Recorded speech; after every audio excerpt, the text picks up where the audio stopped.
বাংলাদেশের বাইরে পৃথিবীর বিভিন্ন প্রান্তে যেখান থেকে চ্যানেলে দেখছেন আপনাদের সকলকে সাদর আমন্ত্রণ তৃতীয় মাত্রা দেখবার জন্য।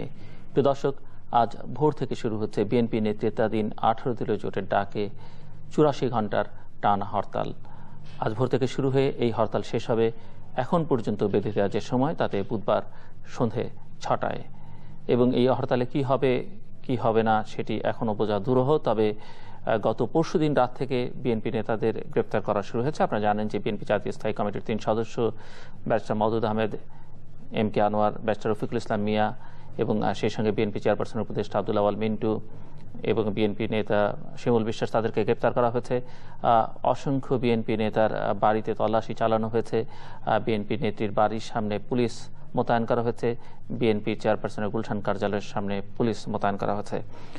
অন্যদিকে ক্ষমতাসীন মহাজোটের প্রধান শরিক দল বাংলাদেশ আওয়ামী লীগ, তারা তাদের নির্বাচনী কার্যক্রম শুরু করে দিয়েছে।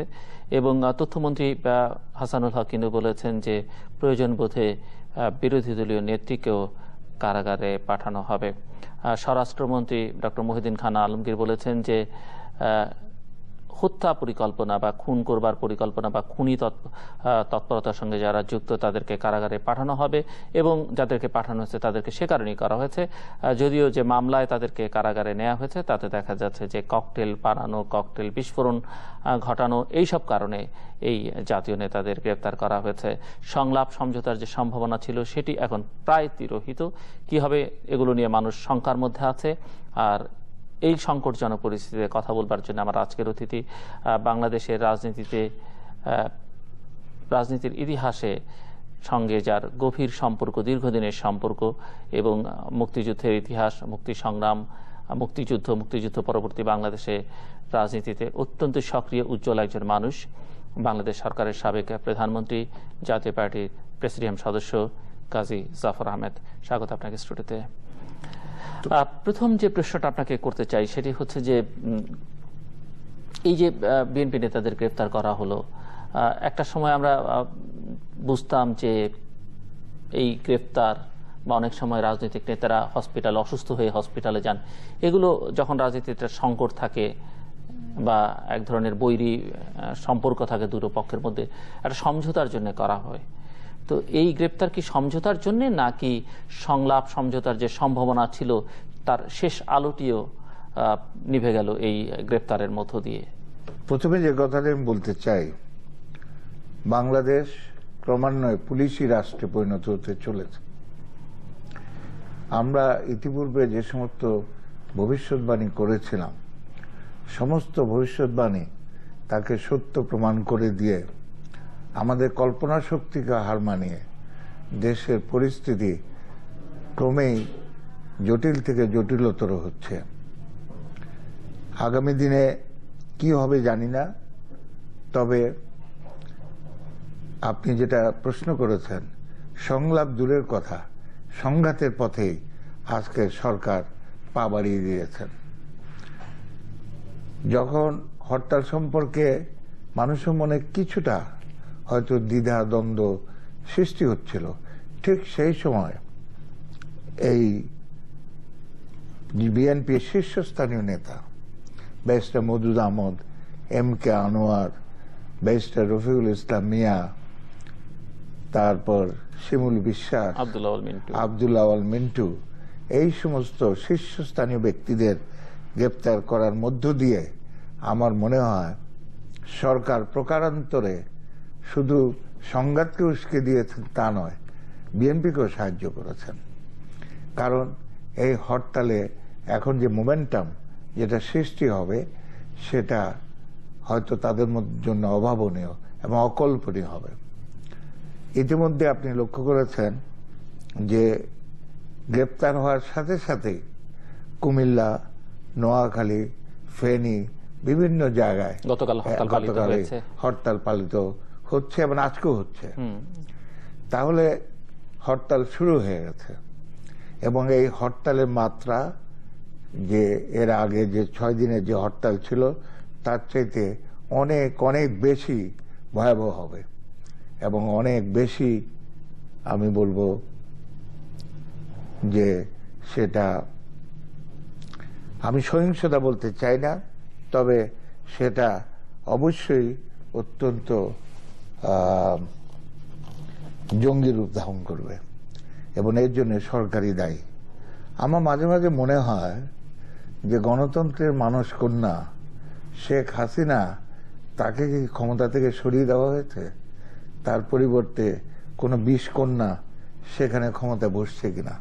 তা তো নয়, বরং আপনি যখন কথা বলছেন আপনি এখনো তার সঙ্গে আনুষ্ঠানিকভাবে তার অংশীদার, মানে মহাজোটের শরীক। মাঝে মাঝে মহাজোটের শরীক আমি তা মনে হয় গণতন্ত্রের মানস কন্যার এইভাবে ভূমিকা তো পালন করার কথা না। যেভাবে চলছে এইভাবে সরকার কি আদৌ সাফল্য লাভ করবেন? আমার মনে হয় করবে না। সরকার যদি মনে করে থাকে একতরফাভাবে নির্বাচন করবে, এটা সম্ভব হবে না। দেশে যেভাবে সংঘাতে পথে যাচ্ছে, যেভাবে রক্তপাত ঝরছে, যেভাবে দেশ অনিবার্য গৃহযুদ্ধের দ্বারপ্রান্তে এসে উপনীত হয়েছে, সেই অবস্থায় একতরফাভাবে পাতানো নির্বাচন বাংলাদেশের বুকে সম্ভব হবে না। এই তৃতীয় মাত্রায় এর আগেও আমি এই কথা বলেছি। আরো প্রশ্ন হচ্ছে যে মনে রাখতে হবে যে রাষ্ট্রযন্ত্র একটা এক এবং অবিভাজ্য কিছু নয়। রাষ্ট্রযন্ত্রের বিভিন্ন অংশ আছে এবং বিভিন্ন সময় বিভিন্ন অবস্থার পরিপ্রেক্ষিতে রাষ্ট্রযন্ত্র তাদের নিজস্ব গতিধারায় চলে। এখানে একটা লক্ষ্য করতে হবে, 5টি সিটি কর্পোরেশন নির্বাচনের পর এবং জাতীয় আন্তর্জাতিক সমস্ত ভাষ্যকারদের মতামত অনুযায়ী, একথা সবাই জানে, এদেশের প্রতিবিন্দু ধূলিকণা পর্যন্ত জানে যে আগামী নির্বাচন যদি সামান্যতম সুষ্ঠু হয়, নিরপেক্ষ হয়, তাহলে সেখানে আওয়ামী লীগের শোচনীয় ভরাডুবি হবে এবং বিএনপি জিতবে। এই যে অবস্থা, এই অবস্থায় রাষ্ট্রযন্ত্রের বিভিন্ন অংশ যদি প্রধানমন্ত্রী একথা মনে করেন তার আগের মতো আগের নির্দেশ অনুযায়ী সম্পূর্ণ চলবে, তাহলে আমার মনে হয় সেটা ভুল হবে। রাষ্ট্রযন্ত্রের বিভিন্ন অংশ তাদের অস্তিত্বের সর্বনাশ ডেকে আনবেন না।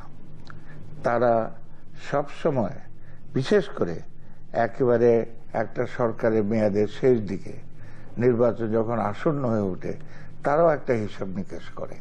সেই হিসাব নিকাশ হচ্ছে বিজয়ী কে হবে, হারবে কে। কিন্তু আপনি যখন এই কথা বলছেন, এই যে একক নির্বাচন করা সম্ভব হবে না, করতে গেলে কি বিপর্যয় আসতে পারে, মানুষের মধ্যে কিন্তু এই সংশয় এখনো আছে। আপনি যে দলের নেতা, সেই দল বা আপনার দলের যিনি চেয়ারপারসন, আপনারা এখন সর্বশেষ যে কথা বলছেন যে বিএনপি ছাড়া কোনো নির্বাচন হলে বা একপেশে নির্বাচনে অংশ নেবেন না, কিন্তু অতীত অভিজ্ঞতার কারণে এটি অনেকের মধ্যে বিশ্বাস করতে একটু কষ্ট হয়, মানে পারসেপশন যে আপনারা আবার সিদ্ধান্ত বদলেও ফেলতে পারেন। তো এই নিশ্চয়তার জায়গাটা আপনি মানে জনগণকে কিভাবে আশ্বস্ত করবেন যে আপনারা যা বলছেন সেটি ঠিক থাকবে, নাকি পরিবর্তিত রাজনৈতিক পরিস্থিতির কারণে আপনাদের এখনকার বদলেও যেতে পারে? আমি আপনাকে অত্যন্ত দৃঢ়তার সাথে কথা বলতে পারি, জাতীয় পার্টি ইতিমধ্যে গত 21শে অক্টোবর অর্থাৎ গণভবনে মাননীয় প্রধানমন্ত্রীর সাথে আমাদের আলোচনার পরদিন যে সাংবাদিক সম্মেলন আমরা করেছি, সেই সাংবাদিক সম্মেলনে আমাদের পার্টির চেয়ারম্যান পল্লীবন্ধু হোসেন মোহাম্মদ এরশাদ যে বক্তব্য দিয়েছেন এবং পরবর্তীকালে এই গতকাল যে পত্রিকায় প্রকাশিত হয়েছে, অর্থাৎ বাংলাদেশ প্রতিদিন, পরশুদিন যেটি বাংলাদেশ প্রতিদিনে যেটা প্রকাশিত হয়েছে, জোট করে ভোট করার প্রস্তাব নাকচ এরশাদের, স্বৈরাচারের কলঙ্ক মুক্ত হয়েছি, দালাল হয়ে মরতে চায় না, এবার কথা রাখবই, এই যে বক্তব্য সেখানে দিয়েছে, তাতে আমার মনে হয় এই বিষয়ে কোনো সন্দেহ থাকার কারণ নয়। এই সাক্ষাৎকারটিতে জাতীয় পার্টির চেয়ারম্যান তার না পাওয়া বা তার সঙ্গে আওয়ামী লীগের বা ক্ষমতাসীনদের বা প্রধানমন্ত্রীর কি চুক্তি ছিল, কি কি কথা ছিল, সেগুলো সবই বলেছেন এবং কোথায় কোথায় তার দুঃখ কষ্ট বিস্তারিত, আমার মনে হয় যে বিস্তারিতভাবে তিনি বর্ণনা করেছেন। কিন্তু তারপরও মানুষ ঠিক আস্থা রাখতে একটু আমি এখানে একটা গল্প বলতে পারি আপনাকে। সে গল্পটা হচ্ছে যে চৌধুরী বাড়ি আর ভূঁইয়া বাড়ি, তো দুটোর মধ্যে খুব রেষারেষি ছিল। তো ভূঁইয়া বাড়ি একটি ছেলে খুবই মেধাবী, তো মেধাবী ছাত্র যখন 10ম শ্রেণীতে পড়ে তখন চৌধুরী বাড়ির তারা একটু অ্যারিস্টোক্রেটিক ফ্যামিলি বলতে পারেন, তার বললো যে এই ছেলেটি মনে হয় ম্যাট্রিক পাস করবে। বলছে না, ও পড়লে কি হবে, ম্যাট্রিক পাস করতে পারবে না। তো ম্যাট্রিক পাস করলো, পাস করার পরে ইন্টারমিডিয়েট বিএ পাস করলো, পাস করতে পারে কিন্তু চাকরি পাবে না। তো চাকরিও পেল, চাকরি পাওয়ার পরে বললো বেতন পাবে না। তা এখন কথা হচ্ছে পল্লীবন্ধু এরশাদ তিনি পরিষ্কার ভাষায় সুস্পষ্টভাবে গত 2 মাস 2.5 মাস ধরে, কিন্তু এই সাক্ষাৎকারে আপনার বলতে সুবিধা হবে, এখানে একটি জায়গায় আমি দেখলাম যে তিনি বলছেন যে তিনি আরো বছর 2 আগেই আসলে জোট ছাড়তে চেয়েছিলেন, তাকে ছাড়তে দেয়া হয়নি, যেটি আমি বুঝেছি যে প্রধানমন্ত্রী দেননি বা সরকার দেয়নি বা আওয়ামী লীগ তাকে জোট ছাড়তে দেয়নি। তার মানে তাকে জোটের মধ্যে রাখবার কোনো অস্ত্র নিশ্চয়ই সরকারের কাছে আছে। নাহলে আপনি এটি আলাদা রাজনীতি করেন, আলাদা রাজনৈতিক দল, আপনি রাষ্ট্র ক্ষমতায় ছিলেন, আপনি একটি জোটে থাকবেন, চাইলে থাকবেন, না চাইলে থাকবেন না, সেখানে আপনাকে থাকতে দেয়া হচ্ছে না বা থাকতে বাধ্য হচ্ছেন আপনি, তাতে কি প্রমাণিত হয়? এটা একটু ব্যাখ্যা দাবি রাখে। আপনি জানেন যে গত 1.5 বছর 2 বছর ধরে জাতীয় পার্টির প্রেসিডিয়াম সদস্য হিসাবে আমি বারবার কথা বলে এসেছি যে একবার বলেছি মহাজোটে লাথি মেরে বেরিয়ে আসেন, কারণ জাতীয় পার্টি মরা লাশে পরিণত হয়েছে, তাকে জিন্দা করতে হবে। তারপর বলেছি পদাঘাত করে বেরিয়ে আসেন, ভদ্রভাব। তারপর বলেছি তালাক দিয়ে বেরিয়ে আসেন। শুধু আমার বক্তব্য টকশোর মাধ্যমে, সংবাদপত্রের মাধ্যমে এবং বিভিন্ন সভা সমিতির মাধ্যমে জাতির কাছে এটা পরিচিত। আপনি কাজী জাফর আহমেদ বলছেন, কিন্তু জাতীয় পার্টি কি সেই অর্থে ইউনাইটেড? কারণ জাতীয় পার্টিতে যেমন আপনার এটা রাজনৈতিক অবস্থান পরিচ্ছন্ন, স্পষ্ট, সবাই বোঝেন, আবার অন্য আরো কিছু জাতীয় পার্টি যাদের অবস্থানও খুব স্পষ্ট, পরিচ্ছন্ন, তারা কি চান সেটিও কিন্তু মানুষের কাছে একেবারে আপনার বিপরীতমুখী। আমি এই কথাই বলছি আপনার কাছে, জাতীয় পার্টির চেয়ারম্যান পল্লীবন্ধু হোসেন মোহাম্মদ এরশাদ সবসময় আমি একটা কথা বলতাম যে চূড়ান্ত বিশ্লেষণে তিনি অবশ্যই সঠিক অবস্থান গ্রহণ করবেন। তিনি 9 বছর দেশ শাসন করেছেন, তিনি একজন কুশলী রাষ্ট্রনায়ক, তা নাহলে এইভাবে স্বচ্ছ এবং মসৃণভাবে দেশ চালাতে পারতেন না। সুতরাং সবসময় তার মনের মধ্যে একটা ব্যথা, একটা বেদনা এবং ক্ষোভের আগুন দাউ দাউ করে জ্বলছিল, কিন্তু ডেমোক্রেট সোর্ড তার মাথার উপর ঝুলিয়ে রাখা হয়েছিল। এটা সম্পর্কে বিস্তারিত ব্যাখ্যা আমি করব না। সরকারের কাছে অনেক সময় অনেক অস্ত্র থাকে, সে একটি প্রধান অস্ত্র হচ্ছে মামলার ভয়, এবং সেই মামলাগুলো এমন ধরনের মামলা যে মামলায় ইচ্ছা করলে একজন ব্যক্তিকে ধ্বংস করে দেওয়া যেতে পারে। এই ধরনের মামলাগুলো সেখানে ছিল। আরো একটি ব্যাপার যেটা আমি এখনো উল্লেখ করতে চাই না, কারণ কাউকে আমি পথ দেখাতে চাই না উল্লেখ করে, এই সমস্ত মামলার কারণে তার ইচ্ছা থাকা সত্ত্বেও তিনি বেরিয়ে আসতে পারেননি। তিনি উপলব্ধি করতে পেরেছিলেন যে আস্তে আস্তে এই সরকার সম্পূর্ণভাবে জনগণ থেকে বিচ্ছিন্ন হয়ে পড়ছে। আপনার মনে আছে যে পিলখানা যখন হত্যাকাণ্ড হলো, যখন আমাদের 57 জন মেধাবী সামরিক অফিসার নির্মমভাবে নিষ্ঠুর হত্যাকাণ্ডের সম্মুখীন হলেন, সেই সময় তিনি কিন্তু পিলখানার সেই গেট পর্যন্ত গিয়েছিলেন এবং সেখানে যেয়ে তিনি লক্ষ্য করছিলেন এবং সেখানেই সাংবাদিকদের কাছে তিনি মন্তব্য করেছিলেন, আমি যদি প্রধান সেনাপতি থাকতাম আল্লাহর ইচ্ছায় একজনকে আমি মরতে দিতাম না। আরো বলেছিলেন একটা গুরুত্বপূর্ণ এবং তাৎপর্যপূর্ণ কথা, সরকার ইচ্ছা করলে এদেরকে বাঁচাতে পারত। দ্বিতীয়ত আপনি বলে মনে আছে তিনি বলেছেন দেশে পরিস্থিতি কি, ঘরে থাকলে খুন, বাইরে গেলে গুম, একথা তিনি বলেছেন। বিভিন্ন সময় যে কোনো সময় পরিস্থিতি হয়েছে।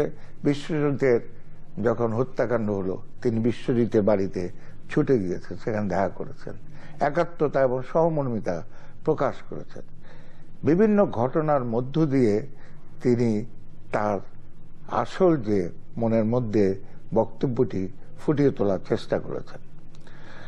নানা অনিবার্য কারণবশত, যেটা ইতিহাসের জন্যই আমাদের এখন রেখে দিতে হবে, ইতিহাস একদিন সে রহস্য বের করবে, তার ইচ্ছা থাকা সত্ত্বেও তিনি বেরোতে পারেননি। এখন তিনি পরিষ্কারভাবে যেখানে বলছেন, আমি আপনাকে তার স্বলিখিত স্বস্বাক্ষরিত যে বক্তব্য সেটা আমি পড়ে শোনাচ্ছি আপনাকে। তাতে এটি তার কবেকার মানে বক্তব্য? 21 তারিখে তিনি যে স্টেটমেন্ট দিয়েছিলেন, দেখেন এটা এরশাদ সাহেবের নিজের স্বাক্ষরিত, 21 অক্টোবর। হ্যাঁ, 21 অক্টোবর। তিনি বলেছেন ওই যে সৈয়দ আশরাফ যেভাবে আমাদের বক্তব্যটাকে বিকৃত করেছিল, তাতে তিনি বলছেন, আলোচনার শুরুতে আমরা বলেছি মাননীয় প্রধানমন্ত্রীর ভাষণে সর্বদলীয় সরকারের প্রস্তাব উত্থাপন এবং তার পরের দিনই সকল প্রকার সভা সমাবেশ এমনকি ঘরোয়া সভার উপর নিষেধাজ্ঞা জারি একটি পরস্পর বিরোধী সিদ্ধান্ত, যা আমরা কোনোভাবেই সমর্থন করতে পারি না। এছাড়া আমরা আলোচনা বৈঠকে একথা বলেছি, মাননীয় প্রধানমন্ত্রী জাতির উদ্দেশ্যে যে ভাষণ দিয়েছেন সে ভাষণে কিছু কিছু বক্তব্য অস্পষ্ট রয়ে গেছে। আমাদের বক্তব্যের সার কথা হচ্ছে, অন্তর্বর্তীকালীন সরকার প্রধান কে হবেন সেটাই একমাত্র বিবেচ্য বিষয়। এই বিষয়টি স্পষ্ট করা না হলে রাজনৈতিক সংকটের কোনো সমাধান হবে না। আমরা একথা উত্থাপন করেছি যে সংসদ বহাল রেখে নির্বাচন অনুষ্ঠানে যে কোনো সিদ্ধান্তে লেভেল প্লেইং গ্রাউন্ড সৃষ্টি হবে না। সর্বোপরি আমাদের বিঘোষিত নীতি হচ্ছে, আগামী নির্বাচনে সকল দলের অংশগ্রহণ ছাড়া সেই নির্বাচন জাতির কাছে গ্রহণযোগ্য হবে না। এই বিষয়ে আমরা আমাদের সিদ্ধান্তে অটল এবং সেই অবস্থার পরিপ্রেক্ষিতে জাতীয় পার্টি অবশ্যই নির্বাচনে অংশগ্রহণ করবে না। মহাজোট ত্যাগ করা কিংবা মহাজোটের থেকে নির্বাচনে অংশগ্রহণ করার বিষয়ে আমাদের মধ্যে কোনো আলোচনা হয়নি, কারণ সেটা আমাদের দলের একান্ত নিজস্ব অভ্যন্তরীণ সিদ্ধান্তের বিষয়। এ বিষয়ে আমাদের বক্তব্য অত্যন্ত পরিষ্কার। মহাজোট ত্যাগ করার সর্বসম্মত সিদ্ধান্ত ইতিপূর্বে আমাদের দলে গৃহীত হয়েছে এবং সেই সিদ্ধান্ত কার্য করার দায়িত্ব আমার উপর অর্পিত হয়েছে। ইনশাআল্লাহ আমি খুব শীঘ্রই সেই সিদ্ধান্ত বাস্তবায়ন করব। এর সাথে মিলিয়ে আপনি যদি বাংলাদেশ প্রতিদিনে সে সাক্ষাৎকারের প্রত্যেকটি পড়েন তাহলে দেখবেন যেন একটা ফটোজেনিক চিত্র সেখানে তিনি তুলে ধরেছেন। কিভাবে তাকে বঞ্চনা করা হয়েছে, কিভাবে অবহেলা করা হয়েছে, কিভাবে নিগ্রহ করা হয়েছে, কিভাবে 7,500 মামলা রাজনৈতিক কারণে প্রত্যাহার করে নেওয়া হয়েছে বা তুলে নেওয়া হয়েছে, অথচ তার একটি মামলা তুলে নেওয়া হয়নি। তিনি দুঃখ করে বলেছেন যে 18 বছর পরেও, আসলে 18 বছর নয়, প্রায় এটা 24 বছর, 24 বছর পরেও আমাকে সেই করিডোরে, কোর্টের করিডোরে সেখানে চলাফেরা করতে হচ্ছে, হাজিরা দিতে হচ্ছে, একটি মামলাও সেখানে তুলে দেওয়া হয়নি। এই মামলাগুলো যদি সঠিক নিয়মে চলতো তা এতদিনে সেগুলো ডিসমিস হয়ে যেত। তাহলে সর্বদিক থেকে একজন রাজনীতিবিদ, তিনি একদিন বলেছিলেন, আমি এমন এক দুর্ভাগা রাজনীতিবিদ, আমার হাতে পায়ে শৃঙ্খল পরিয়ে তারপর আমাকে রাজনীতি করতে হচ্ছে। আমার কথা হচ্ছে এরশাদে অপরাধটা কি? আপনি যদি চিন্তা করেন আজকে যে ক্ষমতা হস্তান্তরের যে প্রশ্নটি, সেখান থেকে এরশাদ একটি অনন্য সাধারণ দৃষ্টান্ত স্থাপন করেছিলেন। তিনি তো সেদিন বিরোধী দলের সমস্ত দাবি মেনে নিয়ে সম্পূর্ণ অসাংবিধানিক হওয়া সত্ত্বেও তিনি ক্ষমতা হস্তান্তর করেছিলেন। বিরোধী দলের দাবি ছিল যে একজন ব্যক্তি who was enjoying a position of profit, an office of profit, অর্থাৎ প্রধান বিচারপতি, তাকে ভাইস প্রেসিডেন্ট করতে হবে। কাকে? আমাদের ভাইস প্রেসিডেন্ট মওদুদ আহমদকে পদত্যাগ করিয়ে তাকে ভাইস প্রেসিডেন্ট করতে হবে। তারপর এবং পরবর্তীকালে তিনি আবার ফেরত যাবেন জুডিশিয়ারিতে চিফ জাস্টিস, সেজন্য সংবিধান সংশোধন করতে হবে। তারপরে হচ্ছে এরশাদ তখন ওই ভাইস প্রেসিডেন্ট নিয়োগ করলেন বিচারপতি শাহাবুদ্দিনকে। তারপর তিনি নিজে বিচারপতি শাহাবুদ্দিনের কাছে ক্ষমতা হস্তান্তর করলেন। এই যে জিগজ্যাগ ওয়েতে, আঁকা বাঁকা পথে এবং কোন অসাংবিধানিক পথে সেদিন তিনি ক্ষমতা হস্তান্তর করে এটাই প্রমাণ করে দিয়েছিলেন যে আমি শান্তিপূর্ণ পায়ে ক্ষমতা হস্তান্তর করতে চাই, এবং সংবিধানও এখানে বড় কথা না। যে কারণে ক্ষমতা হস্তান্তরের পরে পোস্ট ফ্যাক্টো অ্যাপ্রুভেল নিতে হয়েছিল পরবর্তীকালে সংসদে। শুধু তাই নয়, সংবিধান সংশোধন করতে হয়েছিল আমাদের তৎকালীন ভারপ্রাপ্ত রাষ্ট্রপতিকে প্রধান বিচারপতি পদে নিয়ে যাওয়ার জন্য। তো এগুলো ইতিহাস। আজকে যখন বলা হচ্ছে যে সংবিধান একমাত্র অন্তরায়, তখন আমরা বলতে চাই যে যে পদাঙ্ক অনুসরণ করেছিলেন আমাদের পার্টির চেয়ারম্যান, সেটাকে অনুসরণ করা হচ্ছে। আপনার কি মনে হয় যে এই যে ৪২-৪৩ বছর বা এই গত ২৪ বছর ধরেও এই ক্ষমতা হস্তান্তরের প্রক্রিয়ার বিষয়ে কেন বাংলাদেশ এটি ঐকমত্যে পৌঁছতে পারলো না? কেন বারবার এরকম হচ্ছে? ঐকমত্যে বসতে পারছে সদিচ্ছার অভাব, এবং বিশেষ করে ৯০-এর গণতান্ত্রিক। আপনি দেখেন, আমি অত্যন্ত দুঃখের সাথে বলবো, ১৯০০ খুব সম্ভবত ৯৪ সাল থেকে, আমার ঠিক এখন মনে নাই, ২.৫ বছর আমরা জামাতে ইসলামের তত্ত্ব, এটা হচ্ছে তত্ত্বাবধায়ক সরকারের তত্ত্ব, সেই তত্ত্বটাকে আমরা গ্রহণ করলাম। কে? আওয়ামী লীগ, জাতীয় পার্টি, জামাত, এবং ৩ দল একসাথে সমান্তরালভাবে আমরা আন্দোলন করেছি, ১৭৩টি হরতাল করেছি, অবরোধ করেছি। এবং তখন জাতীয় পার্টির পক্ষ থেকে লিয়াজো করতাম আমি, আর আওয়ামী লীগ থেকে লিয়াজো করতেন আব্দুস সামাদ আজাদ সাহেব, এবং জামাতে ইসলাম থেকে লিয়াজো করতেন মুজাহিদ সাহেব।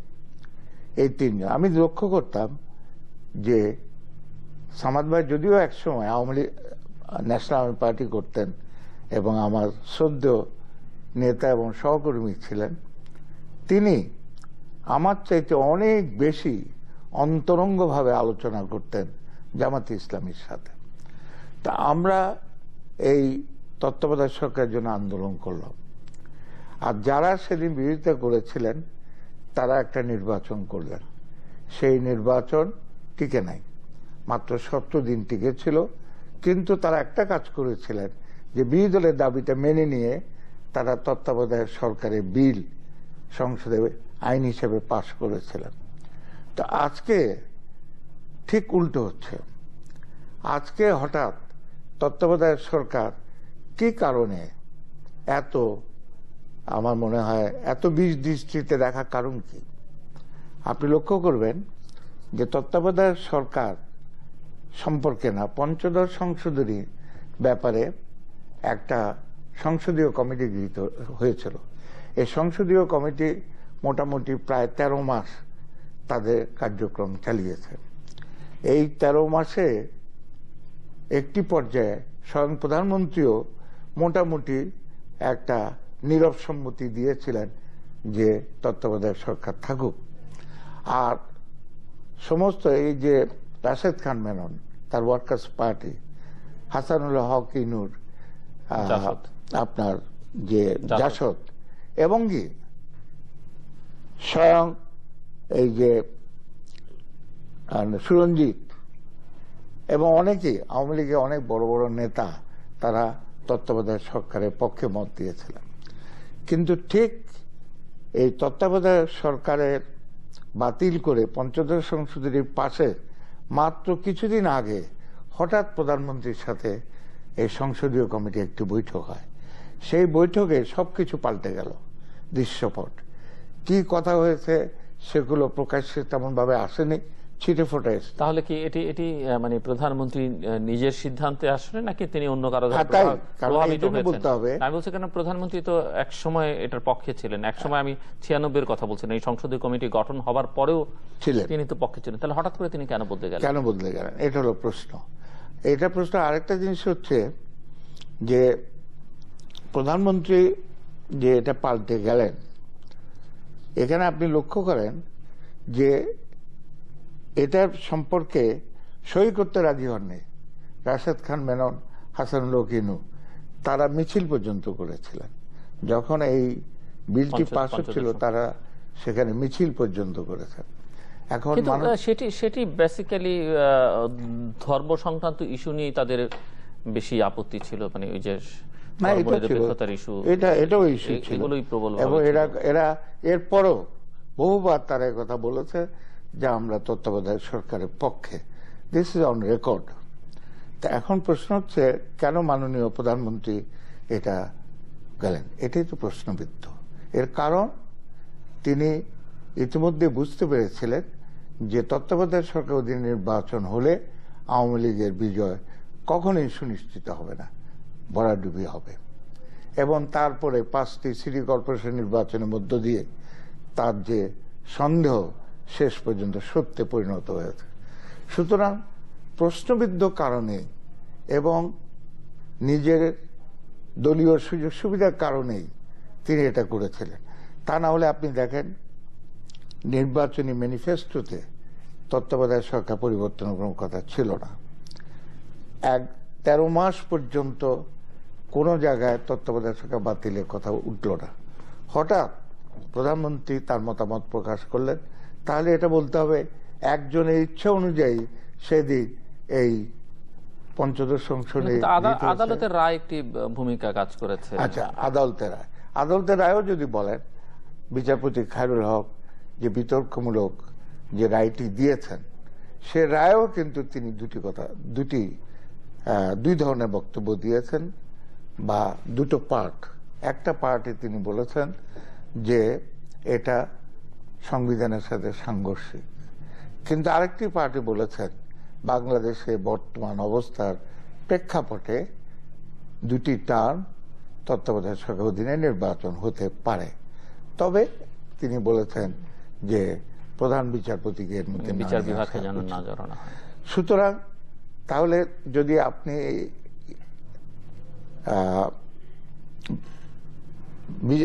যদি প্রধান বিচারপতির রায়ের কথাও বলেন, তাহলে তো সেখানে একটা সুবিধা ছিল। তাড়াহুড়ো করে যে পঞ্চদশ সংশোধনী পাশ করা হলো, এই পঞ্চদশ সংশোধনীতে শুধু তত্ত্বাবধায়ক সরকার বাতিল করা হয়েছে শুধু তাই নয়, এর মধ্যে এমন কতগুলো ধারা নেওয়া হয়েছে, 53টি অনুচ্ছেদ এর মধ্যে ঢুকানো হয়েছে, যে 53টি অনুচ্ছেদ আগামীতে কোনোদিন এটা আনচেঞ্জেবল থাকবে, এটাকে পরিবর্তন করা যাবে না। এবং পরিবর্তন করার যদি কেউ আকাঙ্ক্ষা পোষণ করে বা ইচ্ছা পোষণ করে বা কোনো প্রকার উদ্যোগ গ্রহণ করে, তাহলে তাকে রাষ্ট্রদ্রোহিতা দায়ে অভিযুক্ত হতে পারে। পৃথিবী এমন কোন সংবিধান আছে যে সংবিধান আগামীতে কি হবে সেটাকে পথকে রুদ্ধ করে দেওয়া? এক অদ্ভুত ব্যাপার। তার ফলে এই আমি বলবো গোটা সংবিধানকে অকার্যকর করে দেওয়া হয়েছে। এই সংবিধান এমন একটি অবস্থায় এসছে, নতুন একটি সংবিধান তৈরি করা ছাড়া হয়তো আর কোনো উপায় থাকবে না।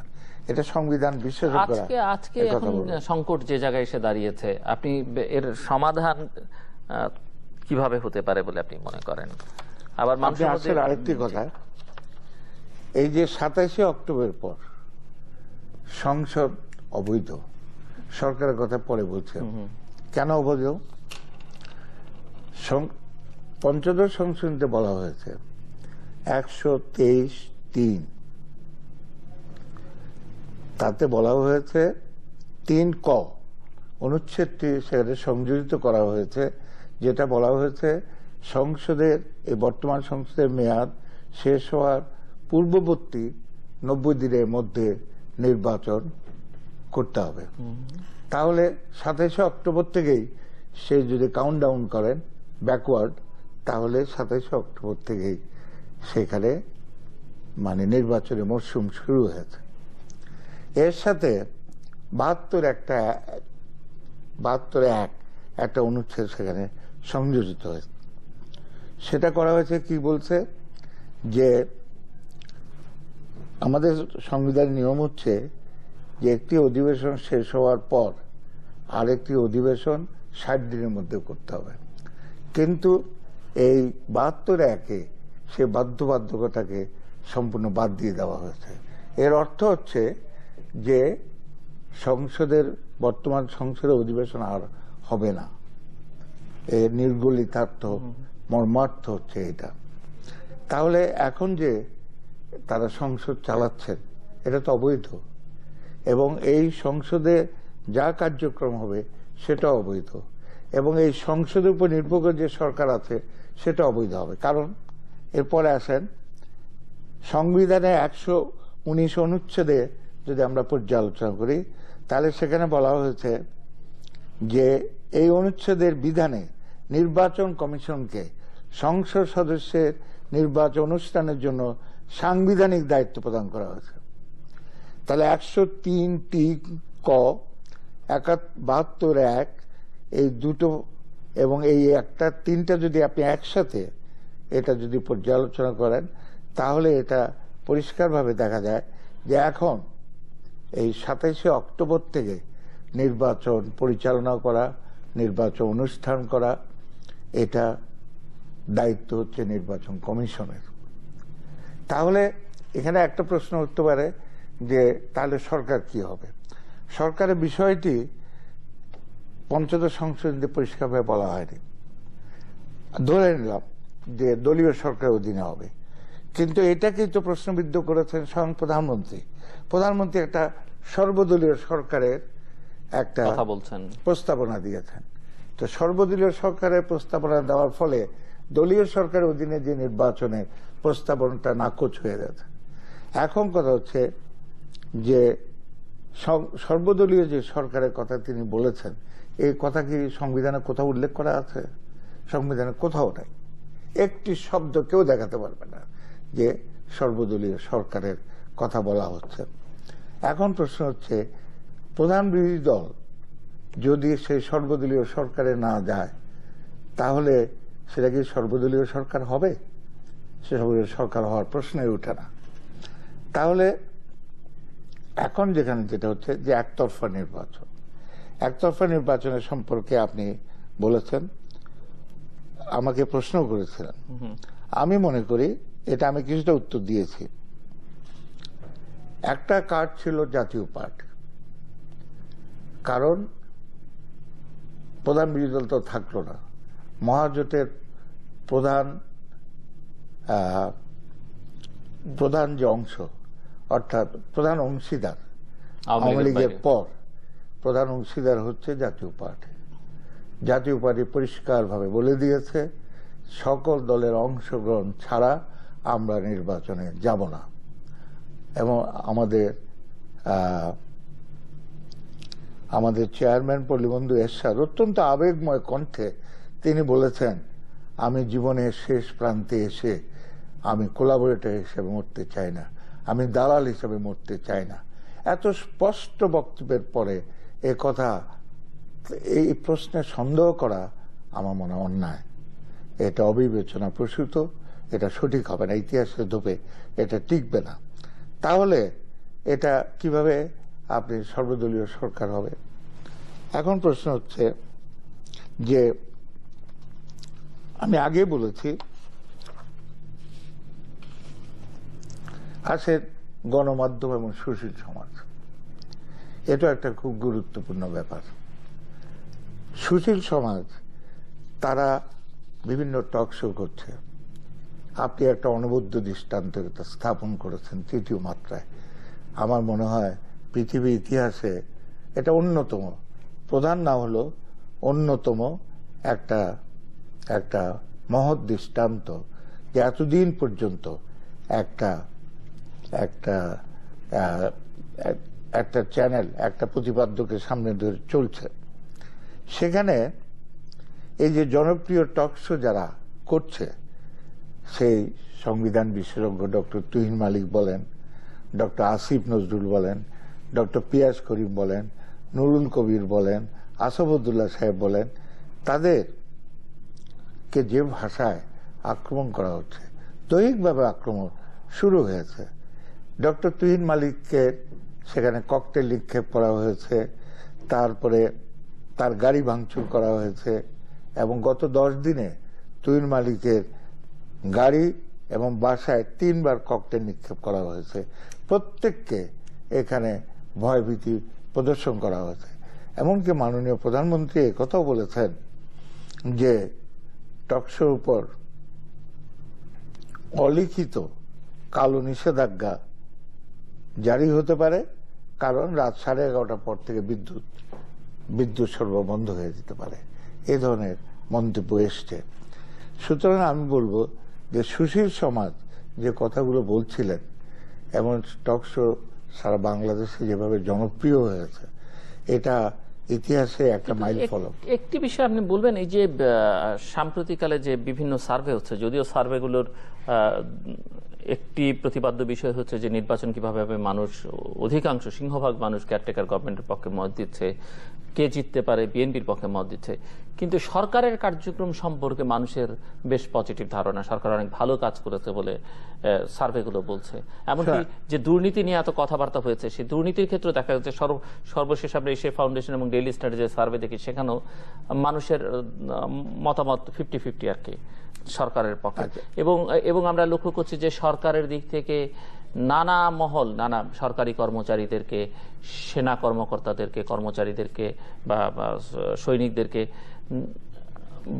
পুলিশকে, সকল মহলকে এক ধরনের যার যা চাওয়া আছে দাবিগুলো পূরণ করবার চেষ্টা করা হয়েছে। আইনের শাসন প্রতিষ্ঠার ক্ষেত্রে যে পিলখানার কথা আপনি উল্লেখ করেছিলেন, সে পিলখানা হত্যাকাণ্ডের বিচার হয়েছে, যুদ্ধাপরাধীদের বিচার চলছে। মানে সব দিক থেকে তো সরকার এক ধরনের অ্যাক্টিভ রোল রাখছে, এবং এগুলোর অনেকগুলি মানুষ দ্বারা প্রশংসিত হচ্ছে। জনসমর্থনটা থাকছে না কেন আর কি? দুর্ভাগ্যবশত সরকার যাই করে এটা প্রশ্নবিদ্ধ হয়ে যায়। যেমন ধরুন, এখন এই মুহূর্তে পে স্কেল জারি করা, এই মুহূর্তে বেতন বৃদ্ধি করা, এই মুহূর্তে বিচার করা, এই সব কিছুর পেছনে যেন মনে হয় রাজনৈতিক উদ্দেশ্য প্রণোদিত এটা হয়।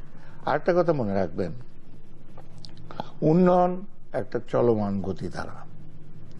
উন্নয়ন সে ব্রিটিশ আমল থেকে হচ্ছে, পাকিস্তান আমলেও হয়েছে, আইয়ুবের আমলে, এখনো পর্যন্ত গ্রামের লোক বলে আইয়ুবের আমলে যথেষ্ট উন্নয়ন হয়েছে। কিন্তু এই উন্নয়নকে আইয়ুবকে বাঁচাতে পেরেছে?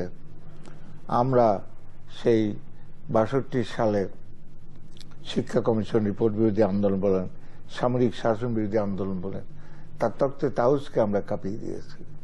এবং এখানকার আন্দোলন, পশ্চিম পাকিস্তানের কিছু আন্দোলন আইয়ুবকে ধূলিসাৎ করে দিয়েছে। কিন্তু আইয়ুব যে উন্নয়ন করেছে এটা তো মিথ্যা নয়। আর দ্বিতীয় কথা হচ্ছে, আমাদের আইয়ুবের পরেই উন্নয়নের কথা আসে পল্লীবন্ধু এরশাদের উন্নয়ন। তিনি এখানকার অবকাঠামোগুলো তৈরি করেছেন, কিন্তু এই উন্নয়নে কি আমাদের পদত্যাগকে বাধা দিতে পেরেছে? তো উন্নয়ন একমাত্র কথা না, উন্নয়ন একটা চলমান গতিধারা। কোনো সময় এই গতিবেগ বাড়বে, কোনো সময় সেটা কমবে, কিন্তু উন্নয়নের মধ্য দিলেই আমরা জনপ্রিয় হব। আরেকটা বিষয় যে ধর্ম রাজনীতিতে খুব গুরুত্বপূর্ণ হচ্ছে গত কয়েক মাস ধরে, এবং এটি খুব একটা ধর্মের জন্য কল্যাণকর কিনা বা রাজনীতির জন্য, রাষ্ট্রের জন্য খুব একটা কল্যাণকর কিছু কিনা, এটি প্রশ্ন আপনার কাছে আমার। আপনি তো আমার ব্যাকগ্রাউন্ড জানেন। জি, আমার রাজনীতি, আমি পূর্ব পাকিস্তান ছাত্র ইউনিয়নের সাধারণ সম্পাদক ছিলাম, অবিভক্ত ছাত্র ইউনিয়নের ৬২ আন্দোলনের সময়। আমাদের জন্ম, আমাদের রাজনৈতিক জন্ম সৃষ্টি হয়েছে অসাম্প্রদায়িক চিন্তাধারার মধ্য দিয়ে। আমরা কখনোই সাম্প্রদায়িক হতে পারবো না। কিন্তু একটা যে মনে রাখতে হবে যে ধর্ম, এদেশের মানুষ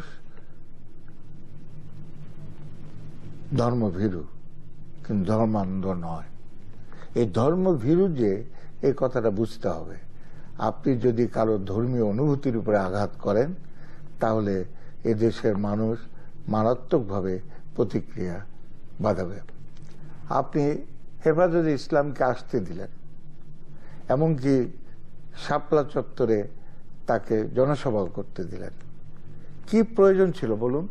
যে ১৪৪ ধারা জারি করলেন না, আপনি কারফিউ জারি করলেন না, আপনি কোনো প্রকার সতর্কবাণী উচ্চারণ করলেন না, মাইকে প্রচার করলেন না যে আপনারা সরে যান।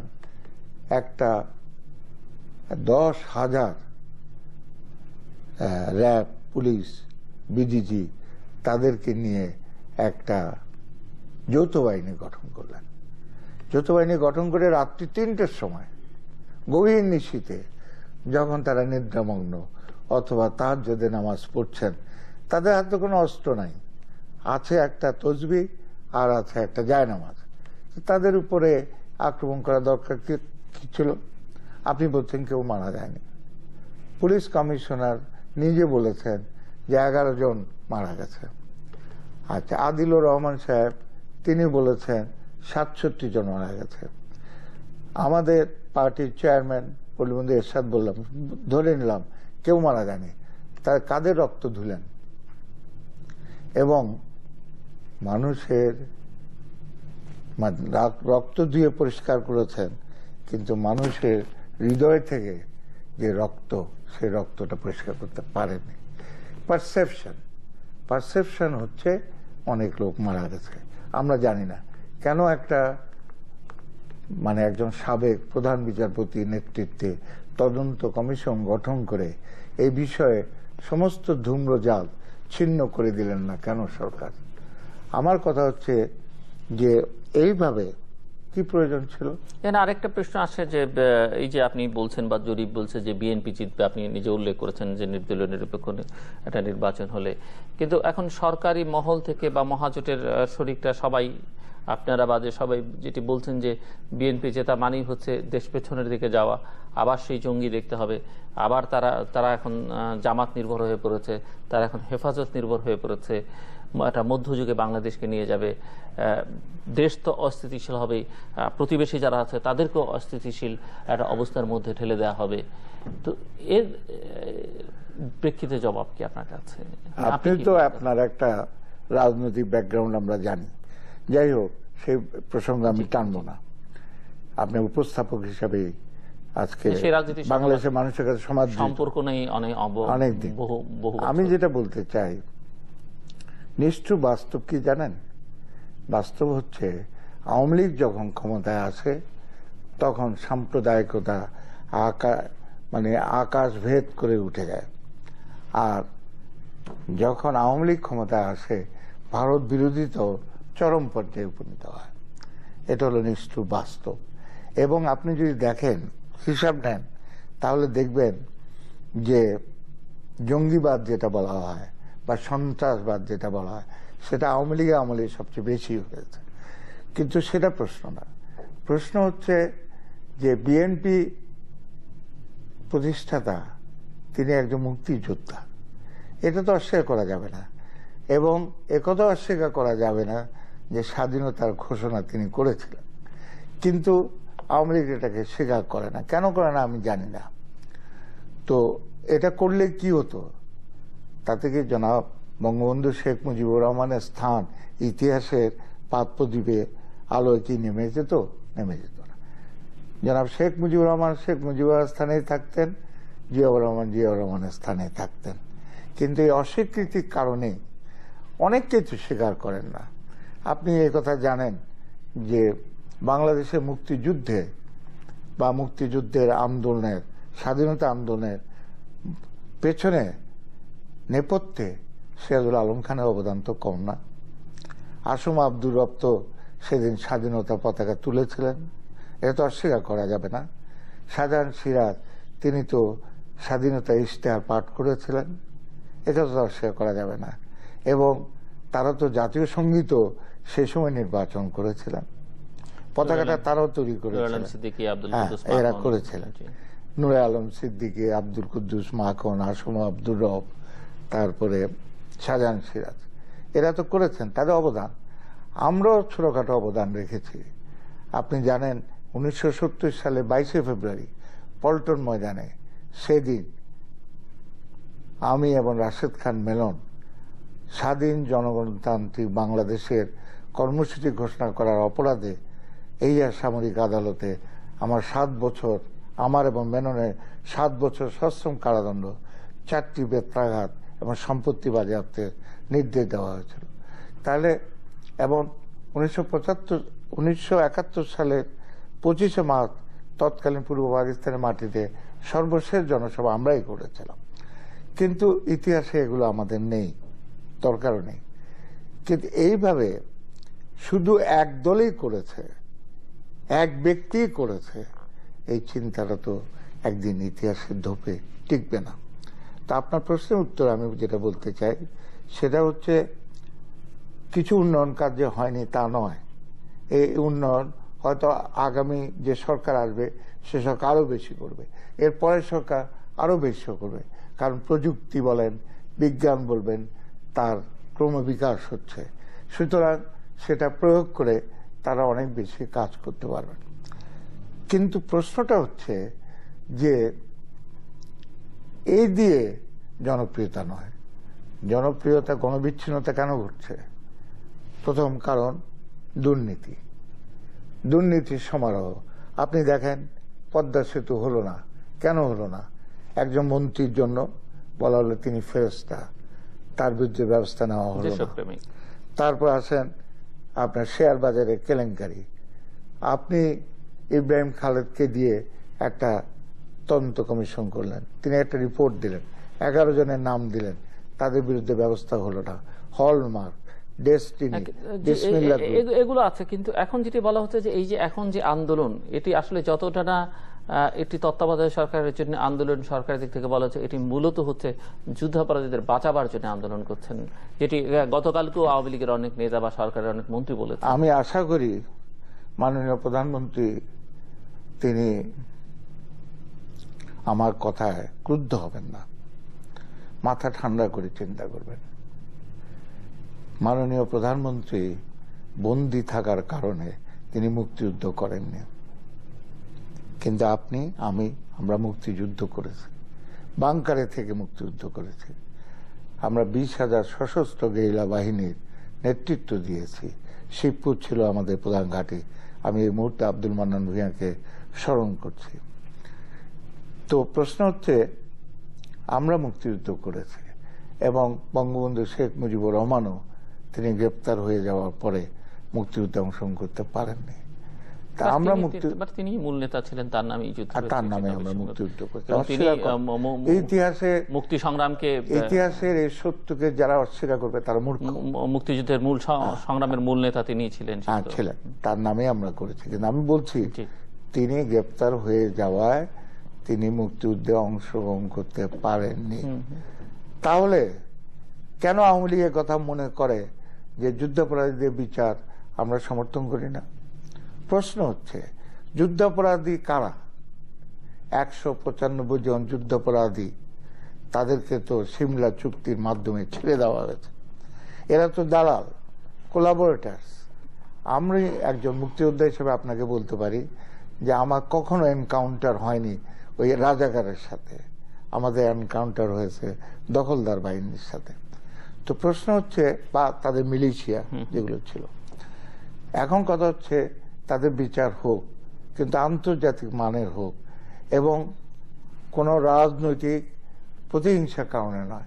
একদিকে আপনি বিচার করবেন, অন্যদিকে আপনি পেছনের দরজা দিয়ে বলবেন তোমরা বিএনপি থেকে বেরিয়ে আসো, শেষের দিকে বিএনপি থেকে বেরিয়ে আসো, তাহলে সব ঠিক হয়ে যাবে। এই যে এখন আওয়ামী লীগ বিএনপির মধ্যে সমঝোতার কথা অনেকে বলছেন, কিন্তু অনেকে মনে করেন যে বর্তমান রাজনৈতিক সংকট নিরসনের জন্য যে সমঝোতার দরকার সেটি একটা আন্তর্জাতিক পর্যায়ে সমঝোতা দরকার, যেটি নিয়ে দেশের ভেতরে বাইরে কথাবার্তা হচ্ছে। মার্কিন যুক্তরাষ্ট্র এবং আমাদের প্রতিবেশী ভারতের মধ্যে একটা সমঝোতা দরকার, খুব জরুরি।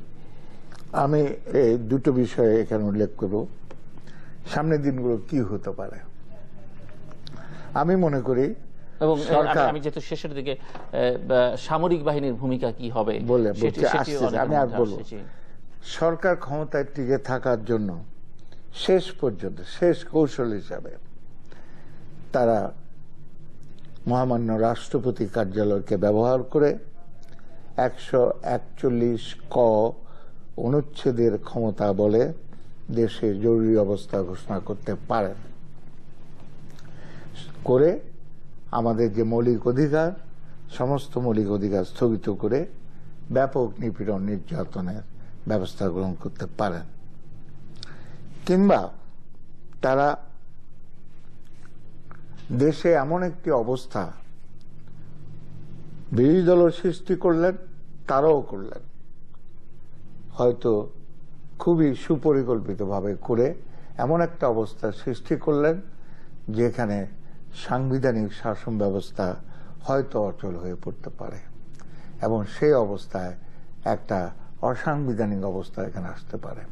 এবং এর জন্য সবচেয়ে বেশি দায়ী হবে শাসক দল। বলে কেন শাসক দল কেন এতগুলো ফ্রন্ট খুলতে গেলেন? শাসক দল কি কারণে এই যে তত্ত্বাবধায়ক সরকার বাতিল করতে গেলেন? বাতিল করার কোনো প্রয়োজনই ছিল না। তারপরে ওই শাহবাগ চত্বর কেন ঘোষণা করতে গেলেন? শাহবাগ চত্বর যদি না হতো তাহলে হেফাজতের হয়তো সৃষ্টি হতো না। এইভাবে বিভিন্নভাবে তারা অবস্থাটা সৃষ্টি করেছেন, এবং যদি খোদা না খাস্তা অসাংবিধানিক কোনো ব্যবস্থা আসে, সবচেয়ে করুণ পরিণতি ভোগ করতে হবে শাসক দলকে। সেই জন্য আমি মনে করি এখনো সময় আছে। আমার পরিষ্কার আজকের এই সংলাপে বলতে পারি, এটাও একটা সংলাপ, এখানে পরিষ্কারভাবে বলতে চাই, মাননীয় প্রধানমন্ত্রী, আপনি প্রধানমন্ত্রী পদ থেকে পদত্যাগ করুন। পদত্যাগ করার পরে সংলাপের একটা নতুন দিগন্ত উন্মোচিত হতে পারে। যদিও আমি বিএনপির মতামত আমি জানি না। প্রধানমন্ত্রী পদত্যাগ করে কার কাছে ক্ষমতা হস্তান্তর করবেন? সেগুলো সংবিধানে লেখা আছে, এটা কোনো অসুবিধা নেই। রাষ্ট্রপতির কাছে ক্ষমতা হস্তান্তর তিনি পদত্যাগ করতে পারেন, রাষ্ট্রপতির কাছেই পদত্যাগ করবেন। পদত্যাগ করার পরে তারপরে সংলাপ নতুনভাবে শুরু হোক, এবং সেই সংলাপে একটা সমাধান খুঁজে বেরোতে পারে। এছাড়া আমি আর কোন রকমের সমাধান দেখতে পাচ্ছি না। অসংখ্য ধন্যবাদ মিস্টার কাজী জাফর আহমেদ আপনাকে। দর্শক, কথা বলছিলেন বাংলাদেশ সরকারের সাবেক প্রধানমন্ত্রী এবং জাতীয় পার্টি প্রেসিডিয়াম সদস্য বর্ষীয়া নেতা কাজী জাফর আহমেদ। তিনি তার পরামর্শ দিলেন, যে শঙ্কার কথা তিনি উল্লেখ করলেন, সেগুলো আমরা কেউই চাই না। এবং যেটি চাই না সেটি হচ্ছে যে এই যে 84 ঘন্টার হরতাল শুরু হলো, এখানে আমরা কোনো যান মালের ক্ষতি দেখতে চাই না। তবে সমঝোতাটা অনিবার্য, কাঙ্ক্ষিত, এবং সেটি যদি না হয় তার বিপরীতে যেটি হতে পারে, যেটি অনিবার্য, কাজী জাফর আহমেদ বলেছেন, আমি আমার মুখ দিয়ে উচ্চারণ করতে চাই না, সেটি দেশের জন্য, গণতন্ত্রের জন্য, দেশের অর্থনীতির জন্য, দেশের মানুষের জন্য, এমনকি দুটো প্রধান দলের জন্য বা শীর্ষ দুই নেত্রীর কারো জন্যই মঙ্গলজনক হবে না। বিশেষ করে কাজী জাফর আহমেদের ভাষায় শাসক দলের জন্য তো নয়। কাজে কি কারণে সেটি তারা বোঝেন, কারণে এই ধরনের অভিজ্ঞতার মধ্য দিয়ে আমাদের রাজনীতিকরা বহুদিন ধরে পথ চলছেন। এবং সমঝোতার কথা আমরা যেটি বাইরের কথা যতই শুনি না কেন, জনগণের ইচ্ছেটাই আসলে প্রধান, জনগণের শক্তিটাই প্রধান, এবং বাংলাদেশের জনগণের আকাঙ্ক্ষা ধারণ করাটাই হচ্ছে প্রকৃত রাজনীতিকের কাজ হবে, প্রকৃত রাজনৈতিক দলের কাজ হবে। দর্শক, আমাদের সঙ্গে থাকবার জন্য অসংখ্য ধন্যবাদ, আপনাদের সবার জন্য শুভকামনা।